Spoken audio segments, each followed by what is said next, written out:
Hi, I'm Harper, 17, a senior at Lincoln High, and working after school at Sweet Bean Cafe to save up every dime I can. Why? Because my mom, Victoria, never spends a penny on me. My little sister, Olivia, though, oh, she's a different story altogether. Harper, can you cover Jen's shift tonight? Mrs. Rodriguez, my manager, asks as I wipe down a sticky table. Sure, I say, forcing a smile. Extra hours mean extra cash, and I need all I can get. You're such a responsible girl, she says, her voice a mix of admiration and shade. Not like some who just spend their parents' money. Her eyes flick toward Olivia, lounging at a corner table, scrolling her phone. She's here often mostly to criticize the coffee for not being Instagram-worthy enough.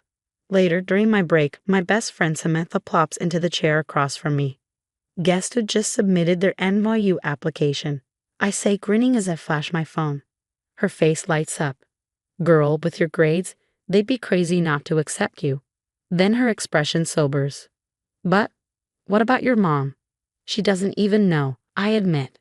She's too busy planning Olivia's sweet 16. Apparently, that's more important than my entire future. Before Sam can respond, my phone buzzes. Mom. Harper, where are you?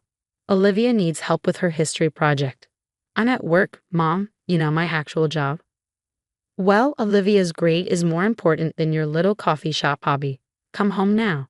It's not a hobby, Mom, I say, barely keeping the frustration out of my voice, and Olivia can do her own homework. I hang up, my hands trembling.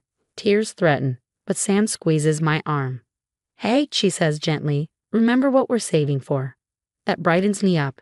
Yesterday, after months of extra shifts and tips, I finally hit my goal. $400. Enough to buy the prom dress, midnight blue, strapless, with tiny crystals that shimmer like stars. You should have seen Mom's face when I brought it home, I tell Sam. She actually tried to convince me I bought the wrong size and that it would fit Olivia better. Just like last Christmas, when she gave Olivia my new laptop, or when I had to move into the basement because Olivia needed a creative space. Sam shakes her head. You deserve so much better. Mrs. Rodriguez appears with fresh lats. Harper, I saw your test scores on the honor roll board. Principal Martinez can't stop raving about you. Thanks, Mrs. R. At least someone notices. Sam's eyes widen as she glances out the window. Speaking of novices, isn't that Olivia with Jason? I turn and freeze. There they are, laughing, flirting. Olivia's wearing my favorite sweater, the one Mom claimed she never saw. Classic Olivia. Mom probably told her it looked better on her anyway. Later that evening, Mom's voice booms from upstairs. Harper, get up here now. I find her in Olivia's creative space, holding my dress. Isn't this perfect for Olivia? She needs it for prom. What? That's my dress. I bought it with my own money. Don't be selfish, Mom snaps. Olivia spent her dress money on essential networking supplies for her influencer career. Those Gucci bags are investments. Olivia smirks, not even looking up from her phone. I'll look better in it anyway. Blue is totally my color. You're not taking my dress, I say firmly. Not this time. Mom sighs dramatically and pulls out a receipt. Too late. I already returned it. The money's going toward Olivia's new iPhone. She needs it for content creation. My stomach drops. You had no right. Lower your voice, Mom says sharply. Olivia, sweetheart, don't let her negativity stress you out. Aunt Rachel chooses that moment to walk in, carrying a stack of packages. She stops, frowning as she takes in the scene. Victoria, you returned Harper's dress without her permission.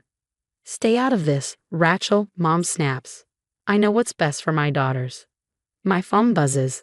It's a text from Sam. Gee, you need to see these screenshots. I open them, my stomach churning. Olivia's been messaging people from a fake account, spreading lies about me, telling Jason I was unstable, warning Maria that I cheated on tests. Is this why Jason blocked me? Why Maria stopped talking to me? I demand, glaring at Olivia. She shrugs. I was protecting them. You're just jealous because everyone likes me better. Dad appears in the doorway, his expression weary. What's all this shouting? He asks. Thomas, handle your daughter. Mom snaps, pointing at me. She's upsetting Olivia. He sighs and looks at me. Harper, maybe just let your sister have this one. Like I let her have everything else. My voice cracks. My room, my friends, my reputation. Aunt Rachel steps forward, her tone sharp. This is ridiculous, Victoria. First the inheritance from Mom, and now this. Inheritance? I turn to her, confused. Not now, Mom hisses, but Aunt Rachel won't back down. Yes now, Rachel says firmly. Your grandmother left money for both girls' college funds. Funny how it all went to Olivia's so-called career. I stare at Mom, my chest tightening. You stole my college money. I invested it wisely, Mom says, her tone icy. Olivia has real potential. Potential? I repeat, my voice rising. She's ruining my life. You're ruining everything. Olivia jumps to her feet, tears brimming. Mom, make her stop. This ends now, I say, grabbing my phone. I'm done being your scapegoat. Mom narrows her eyes. If you don't get on board with this family's needs, you can find somewhere else to live. Before I can respond, Aunt Rachel steps closer and puts an arm around my shoulder. Gladly, she can live with me. I've watched this circus long enough. Fine. Mom screams. Take her. Olivia's the only daughter who truly appreciates me anyway. I look at Dad, still standing silently in the doorway. Nothing to say. As usual? He meets my gaze for a moment, then turns and walks away. Pack your things, Aunt Rachel says softly. You're coming home with me. As I head to the basement to gather my things, I hear Olivia wail, but what about my prom dress? For the first time, I smile at her tears. Living with Aunt Rachel has opened my eyes. One afternoon, while sorting through Grandma's old papers in Rachel's study, I stumble upon something shocking. Bank statements showing Mom withdrew thousands from accounts meant for my future. Rachel walks in as I stare at the papers in disbelief. Your mother always had a talent for manipulation, she says bitterly. She did the same to your grandmother, draining her accounts for emergency expenses. Funny how those emergencies always aligned with Olivia's shopping sprees. My phone buzzes. It's a text from Mrs. Rodriguez. Harper, I'm promoting you to shift supervisor. You deserve it, especially now. Tears prick my eyes as I type back. Thank you, Mrs. R. That means everything. Later at work, Maya, Olivia's former best friend, walks in, looking uneasy. Can we talk? She asks. I fold my arms. Why? So you can spread more lies about me? No, she says quickly, pulling out her phone. I need to show you something. She scrolls through screenshots, her hands shaking slightly. Olivia's been blackmailing half the school. She has fake accounts everywhere. Look at these group chats. She's been organizing cyberbullying campaigns, spreading rumors, even threatening to expose people's private information. I take the phone and skim through hundreds of messages. My stomach churns as I see Olivia's name attached to hateful comments and cruel strategies. She did it to me too, Maya says quietly. When I caught her stealing from the school fundraiser, she threatened to tell everyone about my mom's rehab. Before I can respond, Samantha rushes into the cafe, practically out of breath. Harper, you won't believe this, she says. Remember that anonymous Instagram account posting all those horrible things about Katie's eating disorder? I traced it back to Olivia's IP address. We spend hours documenting everything. Screenshots, messages, timelines. Other students start coming forward, each with their own story about Olivia's schemes. Your sister ruined my sister's quinceañera, Maria says, showing me more evidence. She sent those awful messages just because your mom thought our party would overshadow Olivia's sweet 16. As we piece it all together, my phone buzzes. It's Dad. Harper, we need to talk. I've been going through the family accounts. Later, I meet him at Aunt Rachel's house. He looks older, worn down. Your mother, he sighs. She's been forging my signature, transferring money, taking out loans in my name. All for Olivia's projects. We're in serious debt now. Aunt Rachel, sitting nearby, crosses her arms, and I found Olivia's real credit card statements. Designer clothes, hotel parties, ridiculous purchases.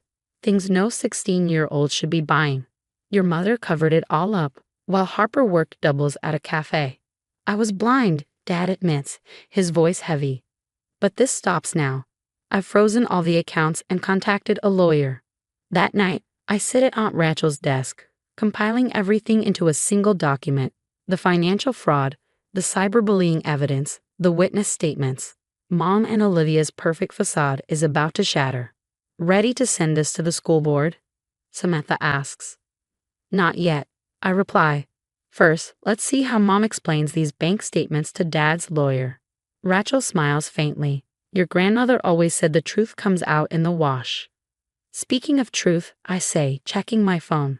Olivia's latest Instagram post claims she's valedictorian material. I smirk. Wait until Principal Martinez sees proof she's been stealing test answers. Everything falls apart faster than I expected. While I'm thriving at Aunt Rachel's, Mom's carefully constructed house of cards collapses. Samantha bursts into my room one morning, her face alight with news. Did you hear? Your mom's coworker found evidence she's been embezzling from her company. She was using the money to fund Olivia's influencer career.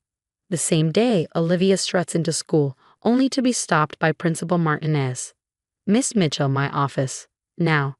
I watch from the hallway as Olivia is escorted away, crying about her ruined reputation.